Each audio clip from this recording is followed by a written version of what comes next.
Good evening all agent. मैं राकेश कुमार गुप्ता बलिया से। आज बात करते हैं the UP zamindari abolition and the land reform act 1950 in section 212 and 212A। Uttar Pradesh zamindari विनाश एवं भू व्यवस्था अधिनियम 1950 के अंतर्गत धारा 212 और धारा 212A की बात करेंगे।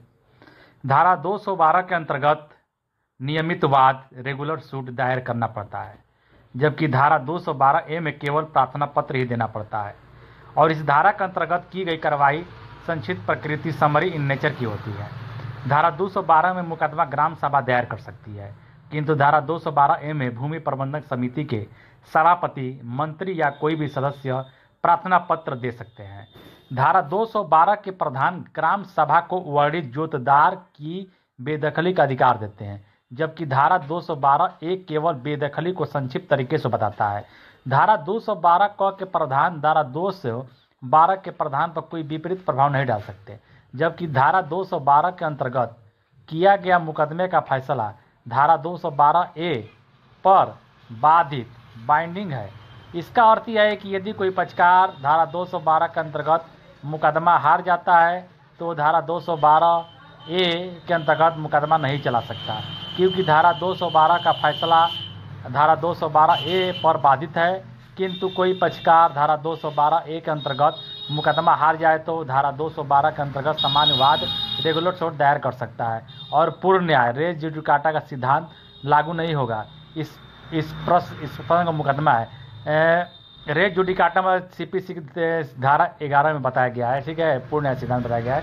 इस पर एक केस है परमेश्वर दुबे बनाम ग्राम सभा की केस इम्पॉर्टेंट है।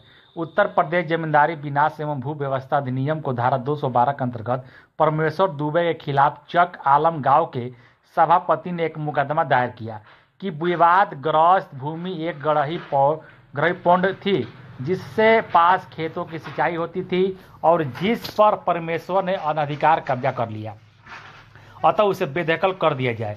प्रतिवादी परमेश्वर दुबे ने प्रतिवाद में कहा कि इस बात का मुकदमा धारा 212A में चलाया जा चुका है और डिक्री 23/3 में और 23/3 में कोई इसमें उसके पक्ष में हुई।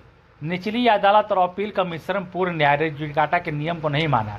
इस पर प्रतिवादी अपीलकर्ता ने रेवेन्यू बोर्ड में अपील की और बोर्ड के मुख्य प्रश्न था कि धारा 212A के अंतर्गत प्रार्थना पत्र के असफल हो जाने पर धारा 212 के अंतर्गत मुकदमा चल सकता है। बोर्ड ने उत्तर में कहा हाँ में दिया और निर्णय किया कि यदि धारा 212 के अंतर्गत प्रार्थना पत्र असफल हो गया तो धारा 212 के अंतर्गत मुकदमा चलाने के लिए कोई विशेष रोक नहीं है। धारा 212 और धारा 212A के अंतर्गत बेदखली की प्रक्रिया साथ साथ नहीं चलाई जा सकती। सामान्य कारणों पर यह कहा जा सकता है कि भूमि चूंकि धारा 212A के अंतर्गत प्रार्थना पत्र संक्षिप्त प्रकृति समरी इन नेचर का है, अतएव धारा 212 के अंतर्गत मुकदमा दायर करने पर कोई रोक नहीं है, इसलिए पूर्व न्याय का सिद्धांत लागू नहीं किया जाएगा और निश्चित किया गया कि मुकदमा चल सकता है। ठीक है, जय भारत जय।